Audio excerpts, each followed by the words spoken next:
10 minutes. On va essayer. Et coucou! On a changé de place. Alors, je sais que j'avais dit que je ferais des vidéos sur le corps un peu plus concrètes et tout, sur le nerf vague, les hormones et tout ça. Mais j'avoue que quand j'investis ces espaces de recherche, ça me fait pas du tout vibrer, hein. Du coup, je vous invite à suivre des personnes qui en parlent bien mieux que moi, qui mettent beaucoup de soin à sélectionner leur contenu et à les partager, et c'est merveilleux. Alors, je vais faire référence à Instagram parce que c'est là-dessus que moi je les suis. Il y a Chloé Soulblum et il y a Chamanisme Intégratif. Et du coup, c'est magnifique tout ce qu'ils proposent. Donc, on va laisser les couleurs à leur bonne place, les pièces de puzzle à leur bonne place. Je vais pas trop me tordre et faire des trucs qui me mettent pas trop en joie parce que dans l'interdépendance, on a tous notre pièce à apporter à l'édifice, et celle-ci, j'ai pas l'impression que ce soit la mienne. Donc, qu'importe, aujourd'hui, moi, ce que j'aimerais aborder, c'est...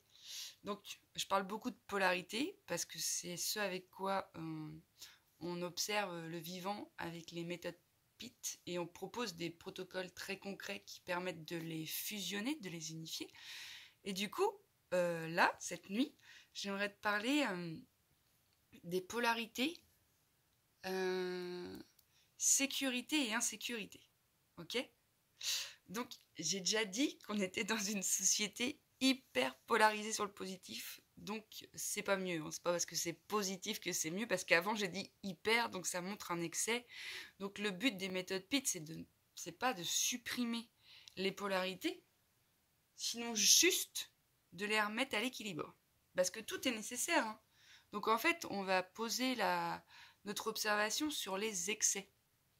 Donc effectivement, dans une société hyper polarisée sur le positif, c'est hyper insécurisant parce que c'est vraiment pas inhérent à notre nature que d'être dans l'hyper-positivité, et on vient tordre des choses qui sont à l'intérieur de nous sous couvert de ce prisme de. Par exemple, effectivement, un exemple s'il vous plaît. Par exemple, ce matin, tu fais la bougie, enfin ça va pas trop plutôt, ça va pas trop. Déjà, c'est ça qui est intéressant à observer, ça va pas trop, et t'as le droit. Et ben, moi j'observe que des fois les réactions qu'ont les autres, c'est tu fais la gueule. C'est-à-dire, non, je fais pas la gueule, ça va pas trop, c'est tout. Genre, c'est comme si t'avais pas le droit de pas aller très bien, c'est que tu l'avais choisi consciemment et que tu fais la gueule, tu vois. Tu peux pas te demander à l'autre, ça va pas, t'as pas l'air d'être très bien aujourd'hui, ce qui est quand même complètement différent alors qu'on parle de la même situation.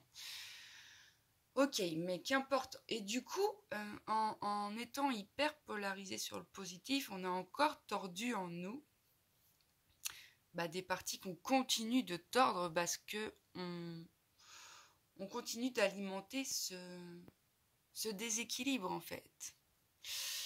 Et du coup, alors effectivement, pardon, je me suis écorchée, je sais, c'est pas très feng shui. Et du coup, effectivement, on continue d'alimenter cette insécurité en nous parce que ce qui est insécurisant, c'est surtout d'aller à l'encontre de nous, hein, de nous-mêmes. Tu vois, ça c'est vachement épuisant, vachement drainant, vachement flippant, c'est vachement énergivore et c'est vraiment pas feng shui.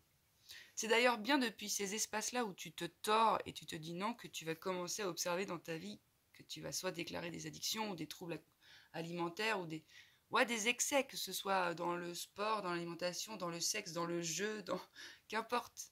Ça, c'est juste une démonstration qu'en interne, c'est déséquilibré très profondément en fait. C'est ok, hein. Il n'y a pas de jugement de toute façon. Attends, je regarde le temps. Ça y est. Et donc, je parlais d'insécurité et de sécurité. Donc ça, c'est plutôt en interne, au vu de ton histoire, de tes croyances, des émotions qui ont été engrammées à un moment suite à un traumatisme auquel tu es en contact avec l'insécurité. Et ça, c'est effectivement le but des parents, de sécuriser normalement. Mais il y a beaucoup de cellules familiales dans lesquelles ça n'a pas pu être fait puisque l'inconscient était présent d'une façon assez conséquente encore.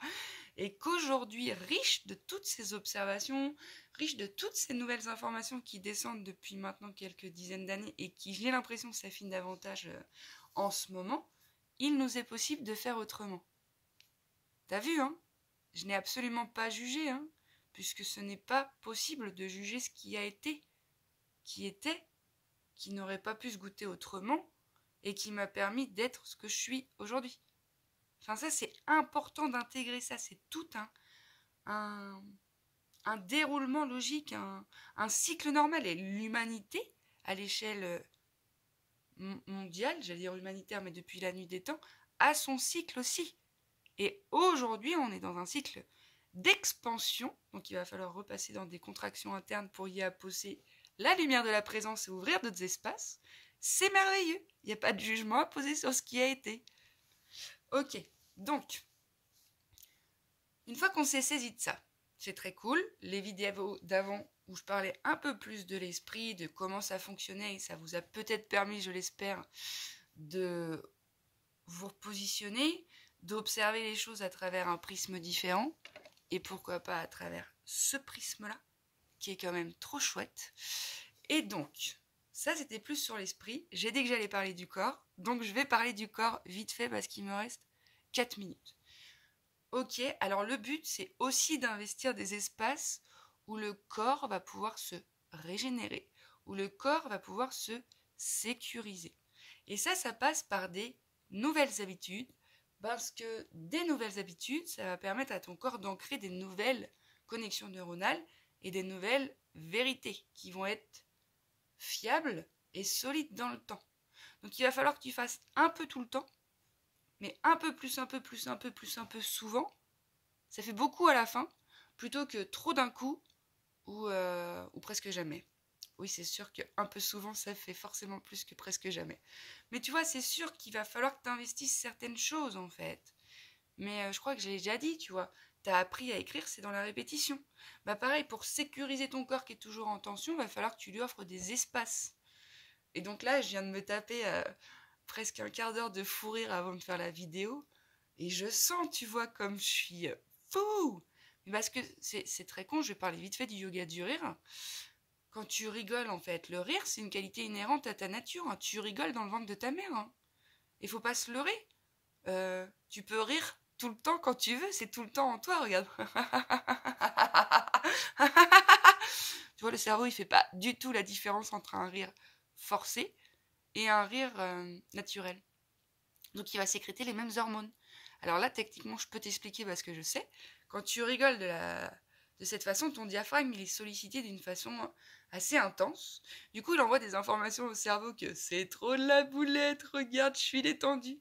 Du coup, le cerveau, il peut envoyer une dose d'hormones. Dose, c'est pour le mémotechnique, tu vois. Dopamine, oxytocine, sérotonine et endorphine.